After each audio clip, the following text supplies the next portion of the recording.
शाकिब साहब, straight away Sarfaraz के ऊपर चलते हैं। आप कुछ हैरान परेशान जरूर हुए होंगे, अभी हम प्रेस कॉन्फ्रेंस सुन रहे थे आपके साथ बैठ के कि सरफराज मेरी पहली चॉइस है।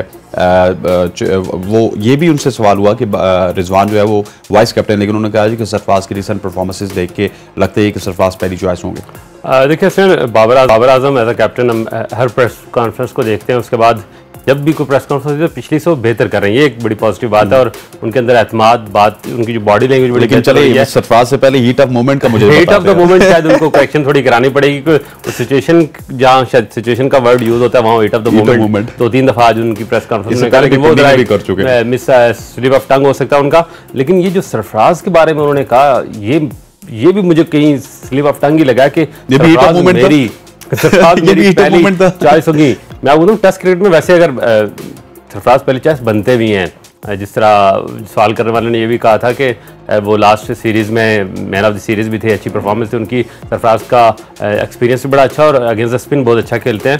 तो अगर ये स्लिप ऑफ टंग नहीं था बाबर आजम का कि सरफराज मेरी पहली चॉइस होंगे, तो मेरा ख्याल ये बहुत बेहतरीन जो है वो उनका जवाब था। और मैं सरफराज के हवाले से सवाल से बड़ा खुश भी हूँ कि उनको अगर टेस्ट में बेहतर मौका मिलता है, क्योंकि बड़ा मेहनती प्लेयर है, जो कैंप लगा हुआ उसमें बहुत अच्छी परफॉर्मेंस दे रहे हैं, बड़ी मेहनत कर रहे हैं और एक तरह का लोड मैनेजमेंट भी हो जाएगी इसके लिए, रिजवान के लिए, क्योंकि आपने वनडे वर्ल्ड कप भी खेलना है इस बार, फिर T20 भी बहुत ज़्यादा क्रिकेट हो रही है, फ्रेंचाइज क्रिकेट बहुत ज़्यादा खेल रहे हैं। तो रिजवान के साथ भी थोड़ी सी लोड मैनेजमेंट अगर सरफराज की सूरत में टेस्ट में कर ली जाती है तो कोई इसमें मज़ायका नहीं है। सरफराज एक बेहतरीन फॉर्म में एज अ टेस्ट प्लेयर। जहाँ पर उन्होंने बात की अपनी कैप्टनसी के हवाले से, ये एक बड़ा पैगाम दे गए हैं। और उन्होंने, क्योंकि उन्हें पता है कि शोएब जट और उनकी थोड़ी सी राइवलरी शोएब जट की जानिब से बहरहाल है, वो हमेशा उनको तनकीद का निशाना बनाते हैं। ये थी कि जब वो पावर में थे, उनकी सुनी जा रही थी रमीज राजा की जानिब से, तो शोएब जट सब बाहर बैठे होते थे। नहीं, कैप्टनसी के हवाले से हमेशा शोएब का जो है सवाल है उसका अपना एक उसूली मौक़िफ़ रहा है कि वो जब भी बात करता है शोएब जट, वो ये कहता है कि Babar Azam is the best cricketer, best batter, उन्होंने बड़ी अच्छी परफॉर्मेंस की। लेकिन कैप्टनसी के हवाले से विद स्टैट्स उसने कहा कि रिसेंट पास में हमने इस तरह की परफॉर्मेंस रही और आपकी कैप्टनसी पर सवाल है, और बड़ा कूल एंड काम उन्होंने जवाब दिया। ये बड़ी अच्छी बात है। नॉर्मली हमने देखा है कि इस तरह के हालात में बहुत सारे क्रिकेटर माजी में भी, अब शायद अफरीदी की बात जहन में आती है कि कई दफ़ा उन्होंने कहा तुम एकल समथिंग, बड़ी अजीब से गुफ्तगू जो शायद मैं यहाँ भी नहीं कर सकता, इस तरह की भी उन्होंने जवाब दिया। लेकिन बाबर आजम कराची में बैठकर शोएब जट के सवालों का बड़ा उन्होंने तामुल से जवाब दिया और बड़ा अच्छा एक जेस्चर दिया। पाकिस्तान की टीम के कैप्टन का यही रवैया होना चाहिए। आज की प्रेस कॉन्फ्रेंस ओवरऑल मैं इसको बेहतर समझता हूँ कि बाबर आजम कहीं ना कहीं मुझे ज़्यादा कमांडिंग पोजीशन में लगे, और जिस तरह उन्होंने कहा कि वाइस कैप्टन का टीम में होना कुछ इतना ज़रूरी नहीं है, हम सिचुएशन के मुताबिक प्लेइंग 11 को जो है वो सिलेक्ट करते हैं। तो ये अच्छे साइन है। Babar Azam as a captain भी अपनी ग्रिप को मजीद मजबूत कर रहे हैं, काफी ग्रो भी हो रहे हैं मीडिया इंटरेक्शन में। और साथ बस ये, अगर आपका पैगाम अगर आप कैमरे की तरफ भी मुड़ के दे दें, हीट ऑफ मोमेंट अगर बीच में से कट कर दें तो एवरीथिंग वाज गुड। नहीं, बेहतरीन था। मेरा ख्याल है बाबर आजम की आज की परफॉर्मेंस अच्छी थी, और जो उनका एक पॉजिटिव अप्रोच थी, जिस तरह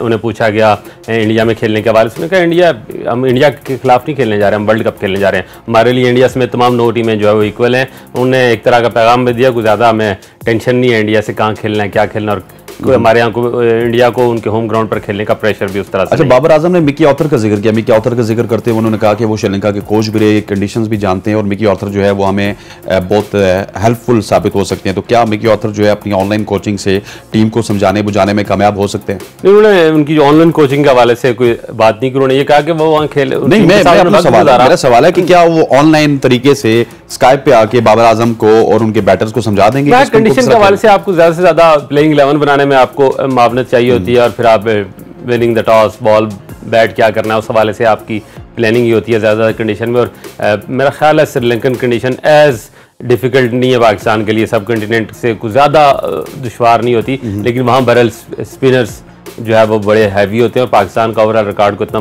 बुरा नहीं है अगेंस्ट द स्पिन।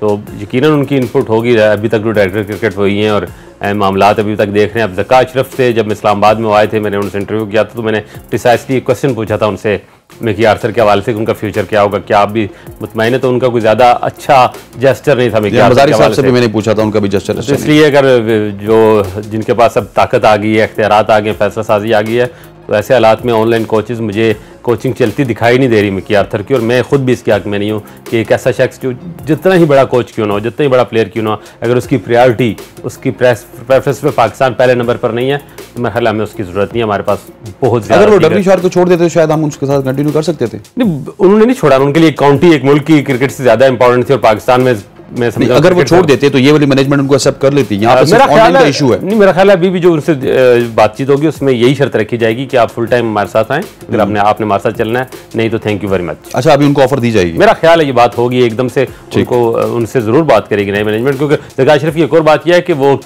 कोई भी फैसला करने से पहले मुशावरत बहुत करते हैं, बड़े कूल काम और बड़े तामुल मिजाज।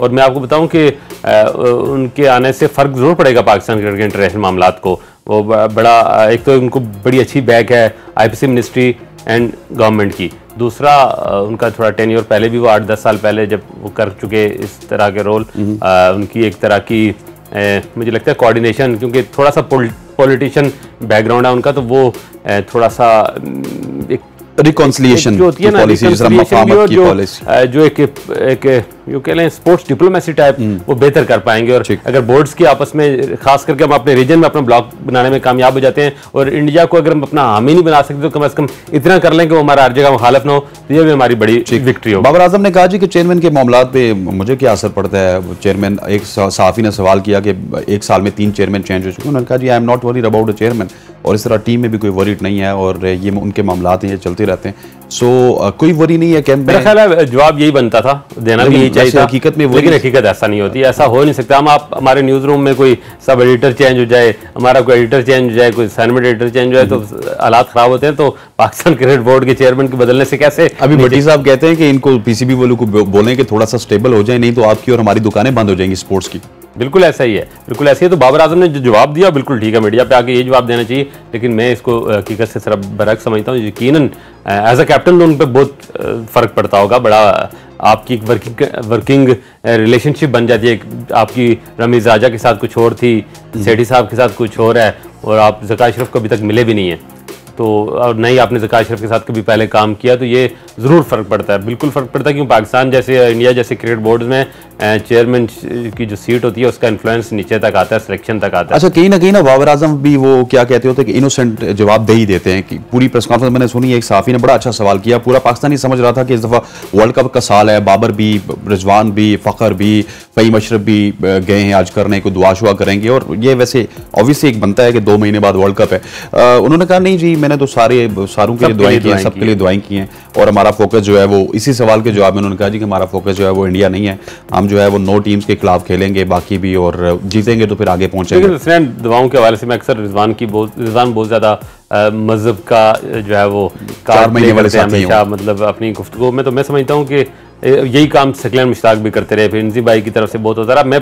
प्रोफेशनल, आप जब क्रिकेट खेलते हैं प्रोफेशनल, तो आपके जवाब भी प्रोफेशनल होने चाहिए। ये दुआओं पे और ये सदका खैरात पे या जो मनतों पे जो है वो टीमें जीती हारती नहीं, आपको बहरहाल ग्राउंड में जाके परफॉर्म करना होता है। आपकी इंटेंट बड़ा क्लियर होना चाहिए, आपकी तैयारी किसी भी टूर्नामेंट के लिए बेहतरीन होनी चाहिए, बेहतरीन टीम सिलेक्शन के साथ, पूरी अथॉरिटी के साथ, पूरे एक विनिंग स्टेट ऑफ माइंड के साथ आपको जाना चाहिए। ये बड़ी इंपॉर्टेंट है। यकीनन दुआएं हैं, एज अ मुस्लिम हम बिलीव करते हैं, लेकिन एज अ प्रोफेशनल क्रिकेटर उन्होंने ठीक जवाब दिया कि सबके लिए दुआएं की, लेकिन हमें बहरहाल वर्ल्ड कप तैयारी एक सवाल बड़ा इंटरेस्टिंग था, इसकी बात चलेंगे क्योंकि कल एक बहुत बड़ी डेवलपमेंट हुई है, वो आपसे भी डिस्कस करनी है। हमने चेन्नई के वाले से सवाल किया कि चेन्नई में आप अफगानिस्तान के खिलाफ नहीं खेलना चाहते, मिकी ऑथर ने भी कहा, आपके एनालिस्ट ने भी कहा, तो इसका जवाब बाबर ने दिया कि नहीं, हम तो स्पिन को अरसा दराज से अच्छा खेल रहे हैं। ये बात तो अच्छी है कि हम अरसा दराज से अच्छा खेल रहे हैं, लेकिन वो अरसा तब खत्म हो जाता है जब मिसबा और यूनस का एरा खत्म होता है। उससे पहले यूसुफ होते थे, इंतजाम होते थे, अच्छा खेलते थे, फिर मियां दाद होते थे। उसी पीछे चले जाए तो हम स्पिन के खिलाफ बड़े अच्छे थे, लेकिन ये टीम स्पिन के खिलाफ इतनी अच्छी नहीं है। हम प्रैक्टिस कर रहे हैं। राशिद खान जो दूसरे 2 स्पिनर हैं, उन्होंने बहरहाल पाकिस्तान को रिसेंट पास में काफ़ी टफ टाइम दिया है।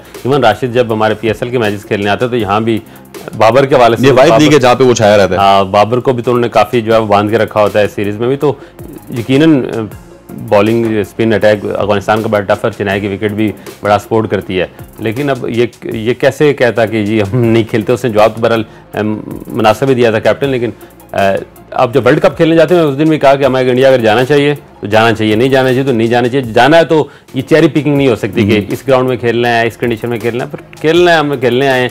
और मेरा ख्याल है पाकिस्तान को एक विनिंग माइंडसेट के साथ हर ग्राउंड में जहाँ जहाँ वो खिलाना चाहते हैं हमें खेलना चाहिए। और मुझे कुछ ऐसी गट फीलिंग आ रही है कि इस बार पाकिस्तान कुछ करके दिखाएगा इंडिया में, इंडिया